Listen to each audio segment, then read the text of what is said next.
Hello everyone, welcome back to P H information YouTube channel. ನಾನು ಈ ಒಂದು ವಿಡಿಯೋದಲ್ಲಿ ಫಸ್ಟ್ ರೌಂಡ್ ರಿಸಲ್ಟಿನ ಲಿಂಕ್ ಬಗ್ಗೆ ಮಾತಾಡ್ತಾ ಇದ್ದೀನಿ. ಈಗಾಗಲೇ ನಮಗೆ ಕೆ ಇ ಎ ಅವರು ಸ್ಕೆಡ್ಯೂಲನ್ನು ಬಿಟ್ಟಿರೋ ಪ್ರಕಾರ ಇವತ್ತು 2 ಗಂಟೆಗೆ ಲಿಂಕ್ ಆ್ಯಕ್ಟಿವೇಟ್ ಆಗಬೇಕಾಗಿತ್ತು. ಅಂದರೆ ಫಸ್ಟ್ ರೌಂಡ್ ರಿಸಲ್ಟಿನ ಲಿಂಕ್ ಆ್ಯಕ್ಟಿವೇಟ್ ಆಗಬೇಕಾಗಿತ್ತು, ಆದರೆ ಇನ್ನೂ ಆಗಿಲ್ಲ. ಯಾವತ್ತೂ ಕೆ ಇ ಎ ಅವರು ಹೇಳಿದ ಟೈಮಿಗೆ ಯಾವುದನ್ನು ಮಾಡಿಲ್ಲ. ಸೊ ಅದಕ್ಕೇ ಒಂದು 4 ಗಂಟೆ ಇಲ್ಲ ಅಂದರೆ ಒಂದು 6 ಗಂಟೆ ಹಂಗೆ ಲಿಂಕ್ ಆ್ಯಕ್ಟಿವೇಟ್ ಆಗ್ಬೋದೇನೋ.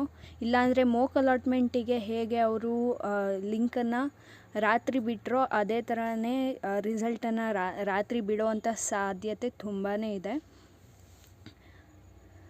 ಇನ್ನು ಈ ಒಂದು ರಿಸಲ್ಟಿಗೆ ಯಾರ್ಯಾರು ಜಾಸ್ತಿ ಕಾಯ್ತಿದ್ದೀರಾ ಅನ್ನೋದಾದರೆ, ಮೋಕ್ ಅಲಾಟ್ಮೆಂಟ್ ರಿಸಲ್ಟಲ್ಲಿ ಯಾರಿಗೆ ಕಾಲೇಜು ಅಲಾಟ್ ಆಗಿರಲಿಲ್ವೋ ಅಂಥ ವಿದ್ಯಾರ್ಥಿಗಳು ಜಾಸ್ತಿ ನೀವು ಈ ಒಂದು ರಿಸಲ್ಟಿಗೆ ಕಾಯ್ತಾ ಇದ್ದೀರಾ.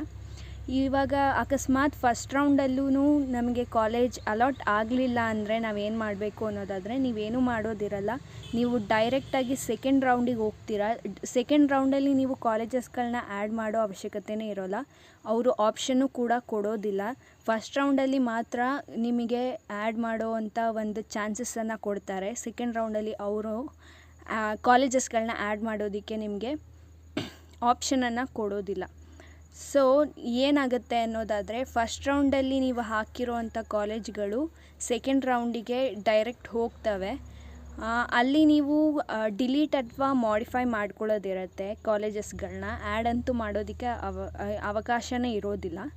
ಸೊ ಇದಿಷ್ಟು ಇವತ್ತಿನ ವಿಡಿಯೋ ಆಗಿತ್ತು. ಈ ವಿಡಿಯೋ ನಿಮಗೆ ಹೆಲ್ಪ್ಫುಲ್ ಆಗಿದ್ದರೆ ಲೈಕ್ ಮಾಡಿ, ಶೇರ್ ಮಾಡಿ, ಕಮೆಂಟ್ ಮಾಡಿ ಮತ್ತು ಸಬ್ಸ್ಕ್ರೈಬ್ ಮಾಡಿ.